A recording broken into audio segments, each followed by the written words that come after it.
पश्चिम बंगालमा चुनावी हिंसा जारी। बीजेपी युवा मोर्चा महासचिवको घरमा हमला, 3 जना अस्पतालमा भर्ना। अलिपुरद्वार चुनावी हिंसा पश्चिम बंगालमा रोकिने कुनै संकेत देखिएन। चुनाव पछि पनि अलिपुरद्वारमा हिंसाका घटनाहरू रिपोर्ट गरिए, जसका कारण सम्पूर्ण क्षेत्रमा त्रासको वातावरण छ। बुधबार राति भारतीय जनता पार्टीका युवा मोर्चाका महासचिव विश्वजित विश्वासको घरमा असामाजिक तत्त्वले आक्रमण गरी झगडा सुरु गरे।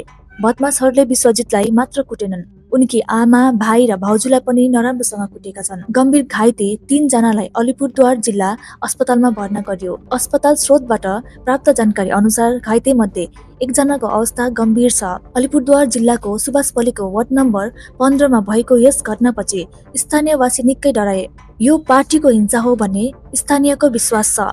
भाजपा युवा मोर्चाका महासचिवमाथि केही पार्टीका व्यक्तिले आक्रमण गरे। चुनावी हिंसाका लागि कुख्यात बंगालको हिंसाप्रति पनि सबै चिन्तित छन्। सबै भनिरहेका छन् बंगालमा हिंसा कहिले अन्त्य हुन्छ। यता विश्वजित विश्वासको घरमा मात्रै आक्रमणकारीले आक्रमण गरेका छैनन्, कसैले सम्पर्कमा आएमा कुटपिट गर्ने धम्की पनि दिए। बदमाशहरूले विश्वजितको नेतृत्वलाई पूर्ण रूपमा हटाउने धम्की दिए। यस सम्बन्धमा अलिपुरद्वार पुलिस स्टेशनमा एफआईआर दर्ता गरियो। पुलिसले सम्पूर्ण घटनाको अनुसन्धान सुरु गरेको छ। तर यस आक्रमणले बंगालमा के भइरहेको छ, राज्यमा हिंसाको युग कहिले समाप्त हुन्छ भन्ने ठूलो प्रश्न खडा भएको छ। ঘটনাটা হচ্ছে কালকে আমি তো বাড়িতে ছিলাম, আমি তো থাকি না, মাথা ভাঙায় থাকি। তো কালকে আমার দিকে ও তাকায় ছিল, বাইক ছিল ওর কাছে, এই যে দুষ্কৃতী যে গুন্ডা মস্তান। তো ও বাইক নিয়ে রেস করতেছে আর আমার দিকে তাকাচ্ছে, তাকায় বড় বড় চাপ বলে খাইয়ে ফেলায়। তো কালকে আমি এইটুকুই বলছি, কী আছে তুই আমার দিকে তাকাস, কি আমাকে রূপ জ্বালাচ্ছে? এই কথা বলার পরে ও বাড়ি থেকে এখানে আসছে। ওই মস্তানি বাইক করে দিব, হ্যাঁ ওইরকম মস্তানি আমার 4-5টা পকেটে থাকে, ঠিক আছে। তারপরে মাকে আমি আর মা ডাক্তারের কাছে যাবো, মার চোখে এসে হচ্ছে, আমাকে বান্ধে উঠতে দেয় না, 2-3 বার করে আমাকে মারছে। তারপরে হ্যাঁ কি দিয়ে? ড্রাইভার এইখানে গাড়ির চাবি দিয়ে, এইখানে এই যে রক্তপথ ছিল কালকে, স্ক্রুড্রাইভার না গাড়ির চাবি দিয়ে উঠে। আজকে তো স্ক্রুড্রাইভার মারছে, কালকে গাড়ির চাবি দিয়ে মারছে।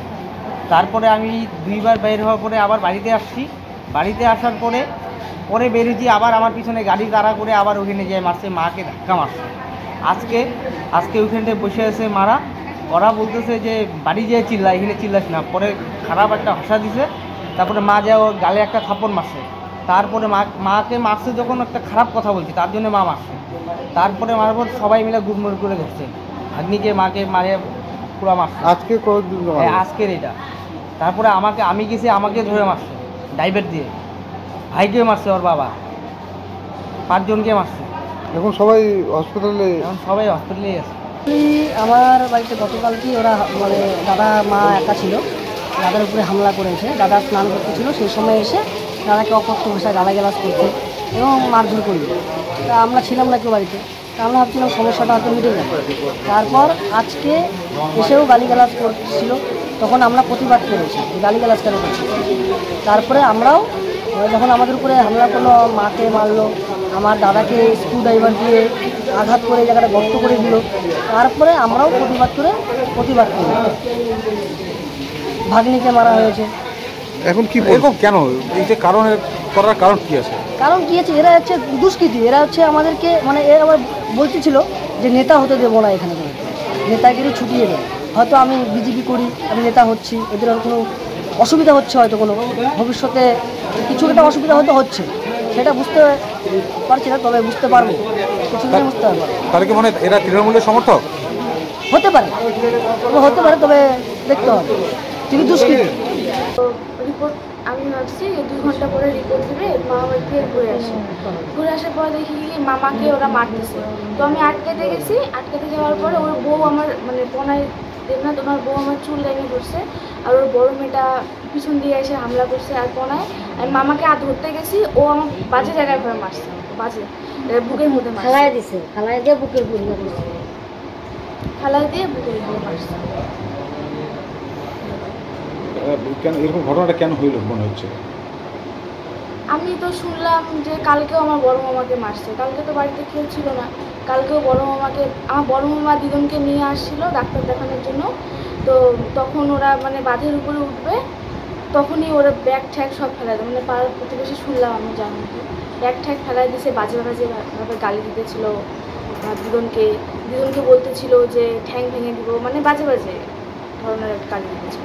তখন বড় মা বলছে কি যে দেখ ভাই, আমি তো আজ কোনো ঝামেলা করতে চাই না, আমি যা বলো তোকে কালকে বলবো, আমি এখন মাকে নিয়ে হসপিটালে যাচ্ছি, আমার সঙ্গে এখন তর্ক করিস না। ও কোনো কথাই শুনতেছিল না। ওরা কোনো দলে জড়িত? না, সেরকমভাবে তো আমি বলতে পারবো না, কারণ আমি তো এখানে থাকি না। কি করতে গেছিল আজকে? হ্যাঁ, আজকে মামা বাড়িতে কি করতে গেছিল? আমি বললাম না আলট্রাসাউন্ডের ফটো করতে গেছিলাম, তো কোথায়? এই তো গ্রিনল্যান্ডে। তো আমাকে বলছে 2 ঘন্টা পরে রিপোর্ট দেবে। ওখানে 2 ঘন্টা পরে রিপোর্ট দেবে। আমি ভাবছি যে তাহলে মামা বাড়ি থেকে একটু ঘুরে আসি, মানে খাওয়া দাওয়া ফ্রেশের ব্যাপার থাকে, তো তাহলে আমি ঘুরে আসি। তো যা দেখি এই অবস্থা, বাঁধের উপরে লোকজন আর কি ইয়ে করতেছে। আমি যখন গেছি তখন লোকজন ছিল না, তার কিছুক্ষণ পরে আর কি চিল্লাচিল্লি শুরু হয়েছিল। মারলো, পাশের বাড়ি ওরা মারলো। ওরা আগে ওরকম পরশুদিনকেও মারছে ছেলেটাকে, কালকেও আবার মারছে, আজকেও ওইরকম মারছে, চাকু দিয়ে খুনে ইয়ে করছে, বুঝছো? আর মারছে কি, আমাকে মারছে, আমার নাতিটাকে মারছে, ছেলে দুটাকে মারছে। তো ইয়ে করে আর মস্তানি দেখায়, আইসানি কয় কি ইয়ে নেতা গাতা চলবে না এখানে, নেতা গাতা চলবে না এখানে, নেতা গাতা চলবে না, নেতা আমার পকেটে ঘুরে বেড়ায়। কেন এরকম, কেন আপনাদের উপর এরকম কেন? আমার ছেলে বিজেপি করে, ওরা তৃণমূল করে, তার জন্য আমার ছেলেকে যেমন কী করে ডাউন করবে সেই ইয়েতে থাকে। আমার ছেলের পিছনে অনেক দিন থেকেই লাগছে, আজকে থেকে লাগে নাই, অনেক দিন থেকেই লাগছে। ওরা তৃণমূলে নিবে, এর আগে ভিডিও করছে। কি নাম আপনার? আমার নাম সরোজিনী বিশ্বাস। এটা কখন হয়েছিল ঘটনাটা আজকে? এটা হয়েছে 3টার দিকে।